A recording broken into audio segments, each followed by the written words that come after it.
Ya el miércoles de ceniza, la propia palabra de Dios nos va enseñando un camino al cual debemos irnos acercando durante estos días de Cuaresma. Este primer domingo, la expresión de la palabra nos invita a encontrarnos con ese libro que marca la historia de los hombres, como es el libro del Génesis, en donde nos presenta con claridad al protagonista que es Dios, pero cómo ese protagonismo de Dios se hace presente en la creación primaria de Él, que es el hombre. Yo diría en primer lugar que hay como 5 acciones que nosotros hoy deberíamos analizar para poder comprender qué es lo que Dios nos invita a experimentar. Yo diría que la primera acción es que Dios crea al hombre del polvo. Es decir, recordemos el miércoles de ceniza que se nos imponía, se nos decía: polvo eres y en polvo te convertirás. Es decir, una razón de ser por la cual el Señor nos invita como comunidad a entender nuestra naturaleza humana débil, a comprender que somos hechos de la propia creación de Dios. Por eso Dios toma del polvo y construye nuestra naturaleza. Pero también tendríamos que decir que al crear el hombre, Dios, al hacer al hombre, Adán, dice que sopla sobre él.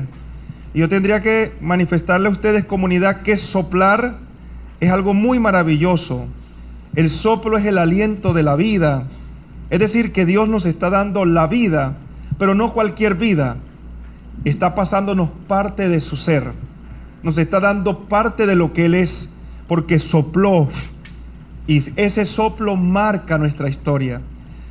Yo diría que de ahí surge la terminología que el hombre fue creado a imagen y semejanza de Dios, porque lo hizo totalmente como Él, en su sentido verdadero. Le dio las categorías, lo abstracto de ese hombre para que pueda entender el plan de Dios. Pero también me llama la atención que en la palabra dice: y después de haberle soplado el aliento, actuó sobre él colocándolo en el Edén, en el paraíso. Ese paraíso en el cual el hombre se encuentra también ubicado en este tiempo. Un paraíso que nos permite comprender el plan de Dios. Y en ese plan de Dios le expresa que todo lo que ha creado, que todo lo que el hombre tiene en su disposición en el Edén, puede utilizarlo en excepción solamente del árbol de la vida y del árbol del conocimiento del bien y del mal. Y aquí empieza entonces la segunda parte del texto de hoy, que nos tiene que llamar a descubrir un poquito lo que es la tentación. La serpiente dice que es el animal más astuto y se acerca en primer lugar a la mujer y empieza a prolongar un camino y una historia tomando la propia palabra de Dios, porque Dios le había dicho: te prohíbo que no comas de este árbol, o que no comas de este árbol. Pero la serpiente le dice, miren cómo es la serpiente, astuta, y le dice: no, no te preocupes, puedes comer de ese árbol. Y le mete la duda, le mete la inquietud, le mete el estado anímico que tiene Adán y creo que tiene Eva. Y esa raíz entonces nos enfoca un proyecto de la tentación. Cómo el hombre es tentado y cómo el hombre, por no asimilar la palabra de Dios en su vida, puede ser llevado a un despeñadero. Por eso la riqueza de escuchar con atención la palabra de Dios. Es el tiempo providencial, el tiempo de la Cuaresma, donde nosotros asiduamente asistimos a escuchar lo que el Señor quiere revelar a la vida de la comunidad. El demonio, la serpiente, es la expresión del mal, el mal que acecha la vida del hombre. Y usted tiene que tener claridad en su mente para poder discernir y poder elegir el camino que quiera aceptar.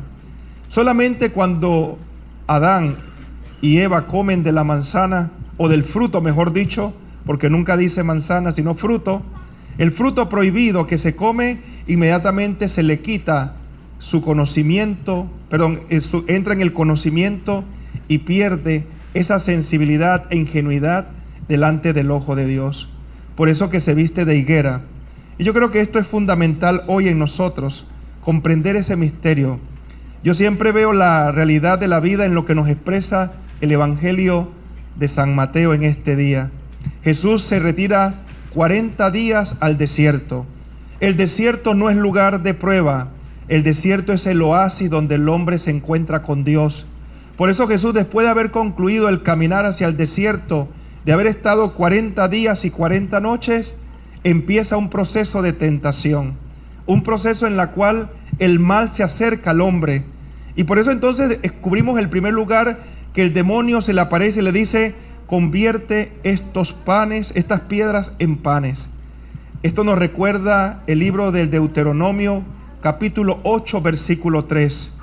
Dios siempre es un Padre proveedor, pero en Éxodo encontramos cómo el pueblo de Israel empieza a decir: Dios nos ha traído al desierto y nos está haciendo pasar hambre, y Dios le manda el maná. Pero el hombre, como quiere siempre conservar la vida del alimento, recogen el maná y algunos se lo echaron en su cartera, lo guardaron allí, pero el maná solamente era para consumirlo en el momento. Quiere decir entonces que el alimento juega un rol en la vida nuestra, pero un alimento que no tiene que ser pensado para el mañana, sino en el hoy. Nosotros todos pensamos en el mañana. ¿Qué sucederá mañana? Y empezamos en nuestros lugares en la casa a guardar alimento para el mañana, porque sabemos que es incierto. Pero entonces el Señor nos recuerda que el hombre que pone su confianza en el pan material, el hombre que pone su confianza en esta vida, pues por supuesto no tiene a Dios claro en su concepción de su proyecto. Por eso que es importante entender esta parte de la tentación. La segunda tentación nos dice con claridad que el demonio llevó a Jesús a lo alto y lo colocó en Jerusalén y le dijo: arrójate de aquí. Si tú te arrojas de aquí, los ángeles del Señor vendrán a protegerte. Y el Señor le responde: no tentarás al Señor. Quiere decir que aquí lo que se busca es el prestigio. A veces en nuestra vida la tentación mayor es buscar prestigio. Me gradúo, ¿por qué? Porque quiero un prestigio.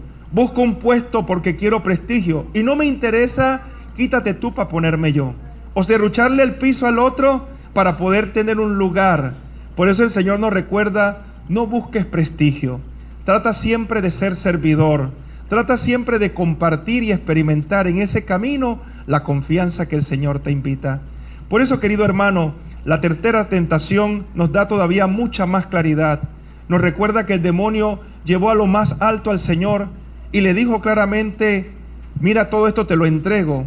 Y el Señor dice: no tentarás a tu Dios. El poder.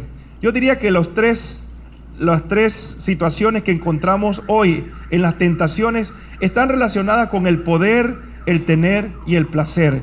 Condiciones que se hacen terrenas en nuestra vida y que no nos permiten crecer en el camino verdadero. Por eso Jesús vence la tentación. Nos invita a nosotros como comunidad a vencer las tentaciones. Las tentaciones estarán allá afuera, pero nosotros que estamos caminando en el desierto tenemos que capacitarnos para confiar verdaderamente en el Señor. Que Él nos dé la fuerza para seguir siendo sus discípulos y aprendiendo a llevar su palabra. Que así sea.